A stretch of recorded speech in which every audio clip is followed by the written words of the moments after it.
예레미야 14장 1절부터 12절까지 교독하겠습니다. 예레미야 14장 1절부터 12절 1절부터 교독합니다. 가뭄에 대하여 예레미야에게 임한 여호와의 말씀이라.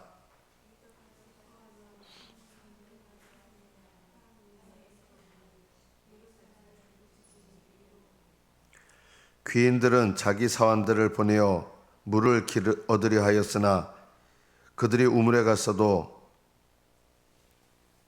물을 얻지 못하여 빈 그릇으로 돌아오니 부끄럽고 근심하여 그들의 머리를 가리며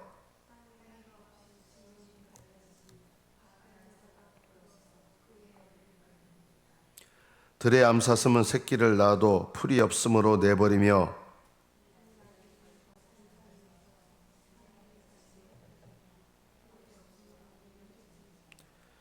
여호와여, 우리의 죄악이 우리에게 대하여 증언할지라도 주는 주의 이름을 위하여 일하소서. 우리의 타락함이 많으니이다. 우리가 주께 범죄하였나이다.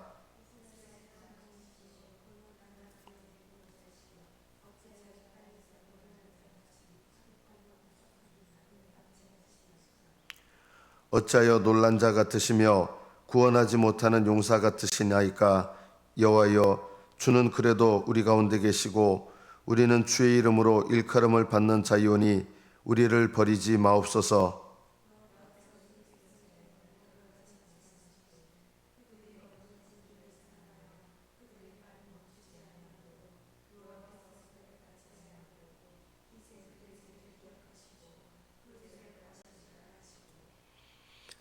여호와께서 또 내게 이르시되 너는 이 백성을 위하여 복을 구하지 말라.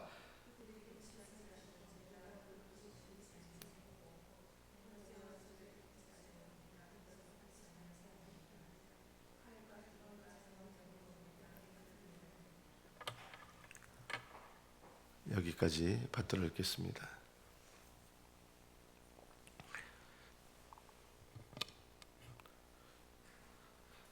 간혹 이런 오해를 하시는 분들이 있습니다. 구약 시대와 신약 시대의 하나님의 구원 방법이 다르다. 이런 것은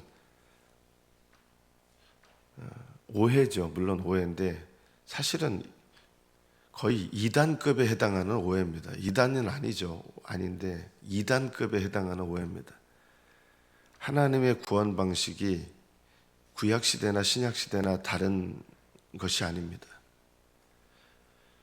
구약 시대는 율법으로 구원받고 신약은 믿음으로 구원받고 전혀 그런 일 없습니다. 구약 시대나 신약 시대나 믿음으로 구원받습니다. 전에 한번 말씀드렸죠.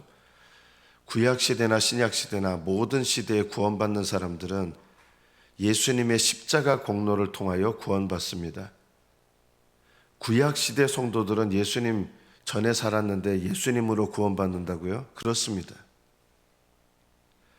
구약 시대에 구원받는 사람들도 예수님의 공로로 구원받는 것입니다. 어떻게 그럴 수 있을까요? 하나님께서 구약 시대에 예수님의 공로를 나타내고 상징하는 상징들로서 구원의 수단들을 주셨습니다. 그래서 그들은 하나님께서 허락하신 그 구원의 수단들을 올바른 믿음으로 받아들이고 사용하고 그 구원의 길을 올바로 나아갈 때 하나님은 그들의 믿음을 예수님을 믿는 믿음으로 여겨주시는 것입니다. 만약에 예수님께서 십자가에서 죽으신 일이 없다면 구약 시대든 어느 시대건 구원받는 사람은 단 한 명도 없습니다. 아브라함도 예수님을 인하여 구원받습니다. 아담이 구원받았다면 그도 예수님을 통해서 구원받는 것입니다.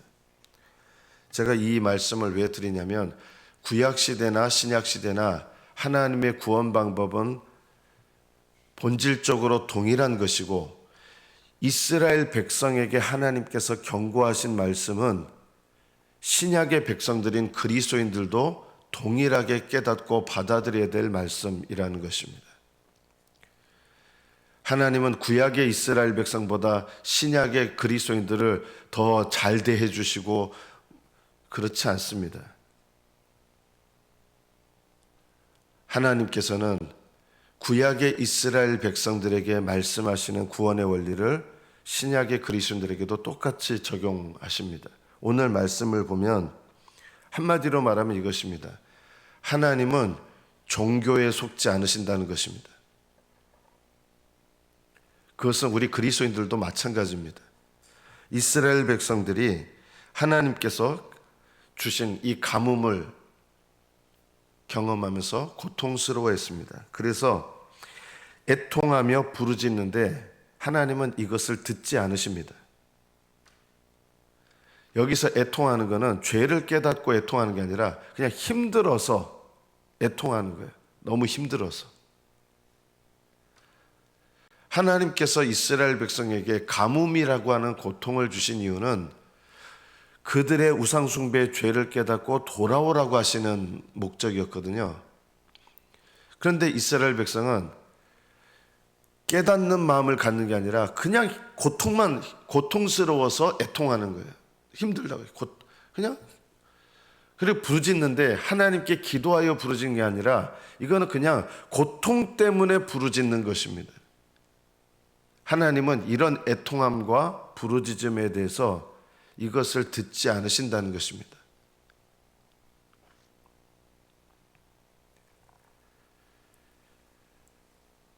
이스라엘 백성들은 여전히 들의 암사슴, 들나귀와 같은 이런 신앙의 모습, 이 들암사슴과 들나귀는 교만한 모습을 나타내는 것입니다. 뭐가 교만인지 아십니까? 하나님께서 돌아오라고 하실 때 돌아오지 않는 것이 교만입니다. 들의 암사슴은 새끼를 욥기에 보면 새끼 낳는 때를 알지 못한다 했어요. 이 들의 암사슴의 교만은 뭐냐면요, 하나님의 때를 무시하는 거예요. 하나님께서 은혜의 기회를 주셔서 은혜의 때를 허락하셔도 그 은혜의 때를 무시합니다. 들나귀는 어떤 교만의 모습이냐? 제멋대로 하는 거예요. 들나귀에게 뭐 이렇게 나귀처럼 무슨 멍에를 매가지고 또는 고삐를 해가지고 이렇게 인도할 수가 없어요. 들나귀는 주인의 제어를 받지 않는 모습, 이런 교만을 나타내는 것입니다.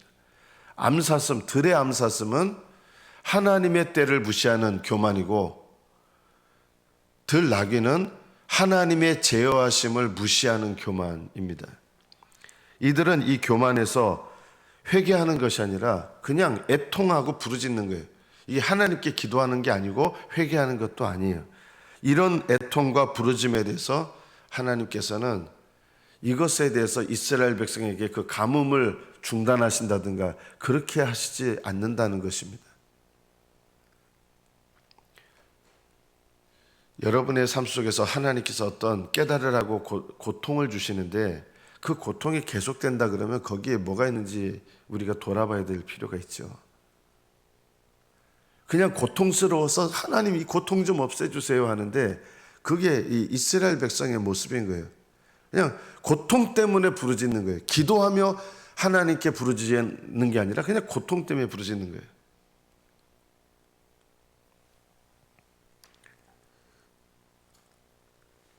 예레미야 선지자가 이렇게 회개하지 않는 이스라엘 백성, 고통 때문에 애통하며 부르짖지만 회개는 하지 않는 이 이스라엘 백성을 보면서 영적으로 안타까운 마음이 들어서 이제 중보기도를 합니다. 우리의 죄악이 우리에게 대하여 증언할지라도, 우리의 죄악이 우리에 대해서 증언한다는 게 뭡니까? 이 죄악의 결과들이 눈에 뻔히 보여서 이거 변명할 수가 없는 거예요. 너무나 드러나는 죄들을 하나님 앞에 드러내고 있고 이거 변명할 수가 없는 거예요. 이런 모습을 알지만 주의 이름을 위하여 일해 주십시오. 우리를 위해서 일해 주십시오가 아니라 주의 이름을 위하여 일하소서. 여러분이 누군가를 위하여 안타까워서 중보기도 하실 때 우리는 보통 이렇게 기도해요. 그냥 나 때문에 기도하는 거예요. 나 때문에. 하나님 나를 불쌍히 여겨서, 여러분 자녀들이 말을 안 듣고 뭐 이럴 때도 우리 대부분 기도 어떻게 합니까? 그 자녀 때문에 속 썩는 나를 위해서 하나님 응답해 달라고 이렇게 기도하잖아요. 근데 우리가 기도 방향을 바꿔야 돼요. 예레미야는요, 하나님 나를 위해서 일해 주십시오 한 게 아니라 주의 이름을 위하여 일하소서. 우리가 힘들어서 기도할 때도 우리가 생각해야 되는 게 뭐냐면요, 우리는 보통 자녀 때문에 힘들고 남편 때문에 힘들고 가정에 여러 가지 어려운 일 때문에 힘들면 하나님 날 위해서 이 문제 해결해 달라고 이렇게 하는데, 예레미야 선지자를 통해서 우리에게 하나님 뭘 말씀하시냐, 주의 이름을 위하여 일하소서. 이것이 하나님께서 받으실 만한 기도를 드리는 거예요. 예레미야는 너무 가슴 아프고 이스라엘 백성 보면서 이스라엘 백성을 위하여 일하소서 이렇게 할 수가 없는 거예요. 왜냐하면 죄 가운데 깨닫지 못하고 있는데, 나를 위하여 일하소서 이렇게 기도하지 않아요. 하나님 주의 이름을 위하여 일하소서. 우리가 누군가를 위하여 중보의 기도, 특히 회개하지 않는 영혼을 위해서 중보 기도하는 게 제일 힘들잖아요. 회개하지 않는 영혼을 위해서 하나님 앞에 기도하는데, 주의 이름을 위하여 일하소서, 이것을 기억해야 됩니다. 주의 이름은 어떤 이름입니까? 이게 좀 어렵잖아요. 주의 이름을 위하여 일하소서, 이게 뭘 말하는 겁니까? 단순히 의의 이름으로 의의 이름이시면 심판하시는 거예요. 이거 멈출 수가 없잖아요. 그걸 말하는 게 아니라 여기서 말하는 주의 이름은 어떤 이름일까요? 구원하시는 이름이죠. 주의 이름은요, 구원하시는 이름이에요. 이름은 하나님이 하시는 일을 나타내시는, 하나님이 일하시는 것을 나타내시는 하나님의 모습이거든요. 여기서 말하는 주의 이름은 이스라엘 백성을 구원하시는 하나님.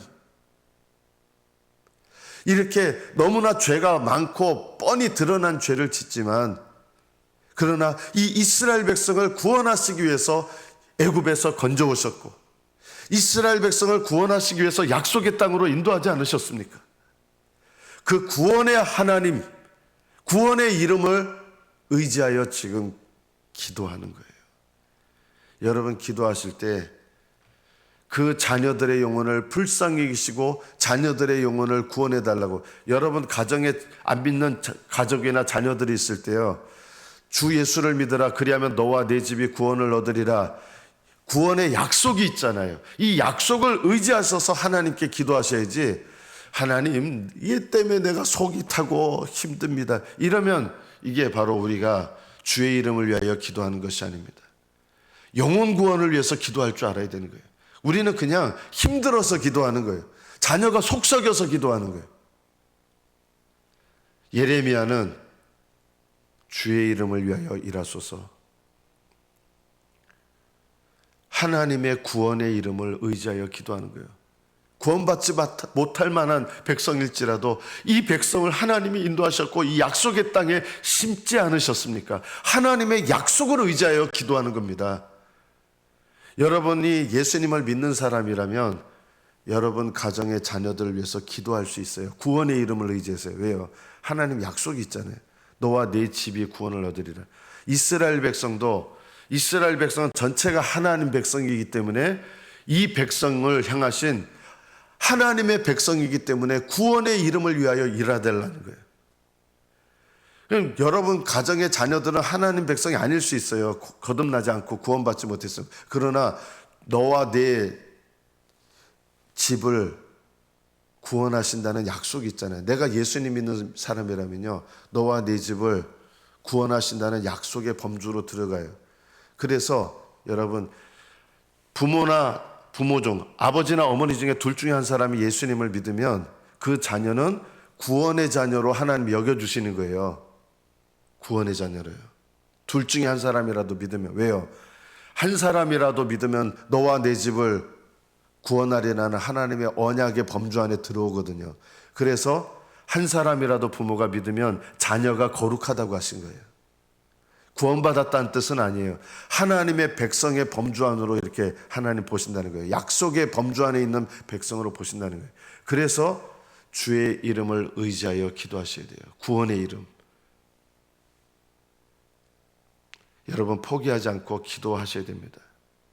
여러분이 포기하지 않고 그 영혼의 구원을 위해서 기도하시면 그 사람은 여러분이 기도한다는 것 자체로 하나님의 약속의 범주 안으로 그 사람을 함께 데려오는 거예요. 포기하지 말고 기도하셔야 돼요. 주의 이름을 위하여 일하소서. 우리의 타락함이 많으니이다. 타락함이 많은데 어떻게 주의 이름을 위해서 기도합니까? 타락함이 많기 때문에 이 타락한 백성을 하나님 불쌍히 여기시고 버리지 말아 주시고 타락한 주의 백성을 구원해 주십시오. 주의 구원의 이름을 의지해서 지금 기도하는 거예요. 하나님, 내가 너무 이 백성 때문에 힘들고 속이 상하고 하나님 너무 마음이 아파요. 날 위해서 일해 주십시오. 우리 보통 은연 중에 이렇게 기도하는 거 많거든요. 주의 이름을 위하여 일하소서. 이것이 우리가 구원을 위하여 기도할 때 너무 중요합니다. 그런데 하나님께서 어떻게 느껴집니까? 8절에 보면 이스라엘의 소망이시여 고난 때의 구원자시여 어찌하여 이 땅에서 거류하는 자, 잠시 머무는 자, 하룻밤을 유숙하는 나그네 같이 하십니까? 어찌하여 놀란 자 같으시며, 놀란 자라는 것은 이스라엘 백성의 이 패역한 행실에 놀라서 어쩔 줄을 모르는 이런 모습처럼 왜 아무것도 안 해주십니까? 이런 거예요. 어떻게 보면 참 담대한 기도죠. 하나님께 구원하지 못하시는 용사 같으십니까? 이 하나님을 비웃는 게 아니라요, 하나님은 구원의 이름을 위하여 일하시는 분이시고 이런 패역한 백성도 하나님 구원하실 수 있는 하나님 아니십니까?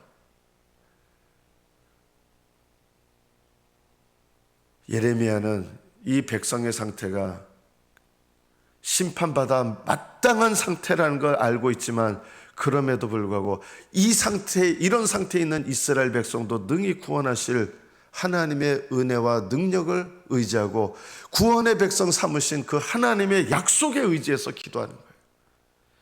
우리가 보통 하나님 약속을 의지하여 기도하십시오라고 하는데 그게 무슨 뜻인지 아십니까? 여러분이 때로는 내가 넓은 길을 가서 구원의 가망성이 없는 인생같이 보일 때도요, 넓은 길을 가는 백성이라도 외적인 백성이잖아요. 그러면요, 하나님 약속이 머물러 있는 거예요. 약속 안에 들어와 있지 않아도. 그래서 하나님 약속을 의지하고 하나님 구원받을 가능성이 없는 죄인이라도 나를 불쌍히 여기시고 나를 긍휼히 여겨 주십시오. 이렇게 기도해야 되는 거예요. 예수님 한편에 구원받은 한 강도는 죽기 제가 봤을 때 한 3시간 전에 회심한 거예요. 6시간 전에는 불신자였어요. 십자가에 달리신 예수님의 모습을 보면서 죽기 3시간 전에는 신자가 된 거예요. 그래도 주님은 구원하시는 거예요. 그 사람은 구원의 백성이에요. 죽기 3시간 전에라도 주님께 돌아온 거예요. 주님께 돌아오면 주님은요, 약속을 이루시는 거예요.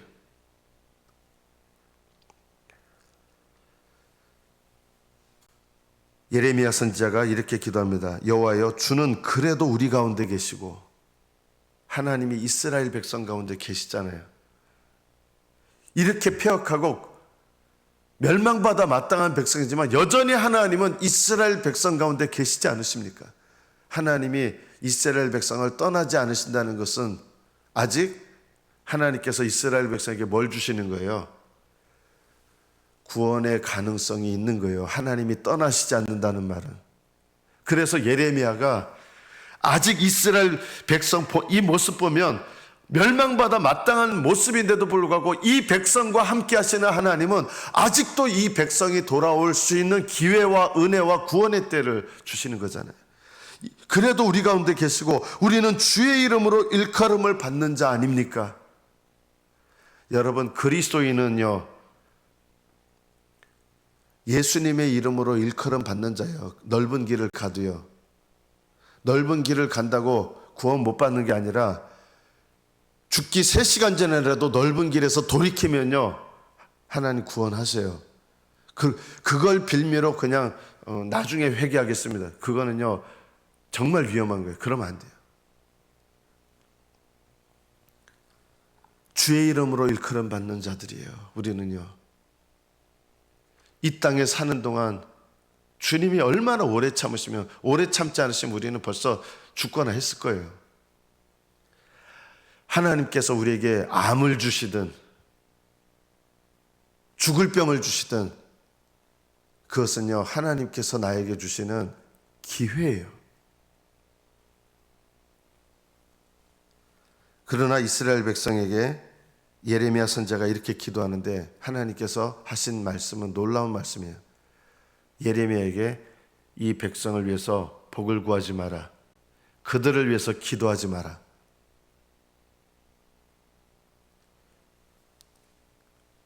하나님께서는 가뭄을 주셨는데 여전히 깨닫지 못하고 그냥 자기를 위해서 애통하고, 죄에 대한 애통이 아니에요. 애통하고 힘들어서 부르짖는 이스라엘 백성에게 또 다른 차원의, 그 다음 차원의 고난으로 인도하시는 거예요. 그래서 가뭄 상태에서 깨닫지 못하는 이스라엘 백성을 위해서 중보하는 예레미야 선지자의 기도를 막으세요. 왜냐하면 하나님은 가뭄을 통해서 못 깨닫기 때문에 그 다음의 고난으로 이스라엘 백성을 이끌어 가시기로 작정하신 거예요. 이거는 기도가 소용없어요. 그 다음엔 어떤 고난으로 넘어가게 하십니까? 칼과 기근과 전염병의 고난. 어떻게 보면 기근도 가뭄이잖아요. 가뭄이 더 심해지는 게 기근입니다. 가뭄은 예를 들어서 한 해 이만 이거라면 이 가뭄이요 몇 해가 계속되는 거예요. 칼도 임해요. 적국이 쳐들어와요. 전염병도 일어나요. 지금 받는 고통과 고난보다 더 깊은 고난으로 데려가기로 하셨기 때문에 이것이 그럼 하나님이 완전히 멸하시려고 하시는 거냐? 이건 역시도 이스라엘 백성에게 그래도 기회를 주시는 거예요. 칼과 기근과 전염병의 고난으로 인도하시는 거예요. 이 백성이 그 길을 고집하고 어그러진 길을 사랑한다. 발을 멈추지 않는다. 내가 이런 고난을 줬는데 그들은 여전히 애통하고 부르짖지만 힘들어서 그런 것뿐이지 내게로 돌아오는 게 전혀 없다는 거예요. 그리고 그들이 가기로 고집한 길을 전혀 돌이키려고 하지 않는다는 거예요. 그러면요 하나님은 더 큰 고난으로 인도하시는 거예요. 못 깨달으면요. 그래서 실제로 이스라엘 백성에게 칼과 기근과 전염병 고난이 임합니다. 이 고난도 못 깨달으면 어떻게 됩니까? 그 다음에는요 포로 고난이 임합니다. 포로 고난. 이스라엘 백성이 다 포로로 끌려가서요. 칼과 기근과 전염병은 그래도 극심한 힘든 고통이지만 포로가 아니잖아요. 포로 고난은요 뭐예요? 하나님께서 어떻게 보면 하나님이 주인이 아니신 것처럼 이스라엘 백성을 다른 이방 민족을 주인 삼게 내버려 두시는 거예요. 포로로 끌려가는 거예요. 우리로 그리스도인으로 말하면 어떤 건지 아십니까? 신약 성경에 보면 사탄에게 내어줍니다. 바울이요. 고린도 교회에 자기 어머니, 친어머니는 아니지만 자기 어머니와 성관계를 맺은 이 사람을 내쫓으라 해가지고 내쫓습니다. 이게 뭐냐면요. 육신은 멸하고 영혼은 구원 얻도록 사단에게 내어주는 고난입니다. 하나님은요. 바벨론은 어떻게 보면 사단이 역사하는 나라예요. 이런 나라의 포로로 끌려가게 하시는 이 고난이 계속 고난을 주도 못 깨달으면 포로 고난으로 가는 거예요. 포로 고난은요. 내가 더 이상 어떤 주권도 행할 수 없는, 내 스스로 어떤 하고 싶은 것도 할 수 없고 그런 상태로 끌려가서 정말 비참하게 되는 거예요. 그러나 이것도 끝은 아니었어요. 하나님께서 이 포로 상태에서 70년 지나게 하셔서 이스라엘 백성을 다시 돌아오게 하시죠. 1차, 2차, 3차에 걸쳐서 돌아오게 하십니다. 하나님은요, 자기 백성을 버리시지 않습니다. 이스라엘 백성이 하나님을 버리는 거예요. 끝끝내 하나님을 버리는 백성은 어떻게 됩니까? 구원받지 못합니다. 끝끝내 육신을 따라 사는 사람은 어떻게 됩니까? 구원받지 못합니다. 끝끝내 육신을 따라 사는 그리스도인은 어떻게 됩니까? 구원받지 못합니다. 하나님은 버리시는 법이 없습니다. 그러나 끝끝내 돌아오기를 고집하고 돌아오지 않기를 고집하고 자기 죄의 길을 계속 가면 그 사람은 구원받지 못합니다. 말씀을 맺습니다. 저는 어제 어느 유튜브 설교를 가끔 듣는데 이제 어떤 유튜브를 보는데 어떤 목사님이 이런 글을 써놨어요. 태아에서 그리고 유아 때 죽으면 다 천국 간다는 거예요. 그리고 성경 말씀대로니까 믿으라는 거예요. 틀린 말씀이에요. 그거는 맞는데, 성경 말씀에서 뽑아낸 건 맞는데, 성경 말씀을 올바로 해석하려면요, 모든 성경의 모든 그것과 연관된 구절에 부합해야 돼요. 죽는 애들이 다 천국 가냐? 그렇지 않아요. 하나님이 택하신 자만 뱃속에서 죽었을 때 천국 가는 거예요. 택하신 자가. 택하지 않은 태아는요, 천국 가는 거 아니에요. 제가 이 얘기를 왜 하냐면, 하나님은 처음 말씀드린 것처럼 종교에 속으시는 분이 아닙니다. 이스라엘 백성이 겉으로 너희들이 제사 지내고 번제 드리고 소제를 드리고 너희들이 금식 기도해도 나는 안 받는다 했어요. 왜냐하면 금식 기도하고 이거 하면서 우상 숭배의 길을 포기하지 않는 거예요. 나는 그런 금식 기도, 그런 제사 나는 안 받는다. 너희들이 아무리 내 앞에 이거 많이 늘어나도 하나님은 절대 그거 안 받으신다는 거예요. 이거는 우리에게도 동일합니다. 하나님은 종교에 속지 않습니다. 겉으로 아무리 기도하는 것 같고 예배 드리는 것 같고 해도요, 하나님께서 경고하시고 그 죄악의 길을 고집하여 떠나지 않으면 결국은 그 사람은 넓은 길을 걷는 사람입니다. 하나님은 넓은 길을 걸어가는 그리스도인도 약속의 범주 안에 있는 백성이기 때문에 계속 경고하십니다.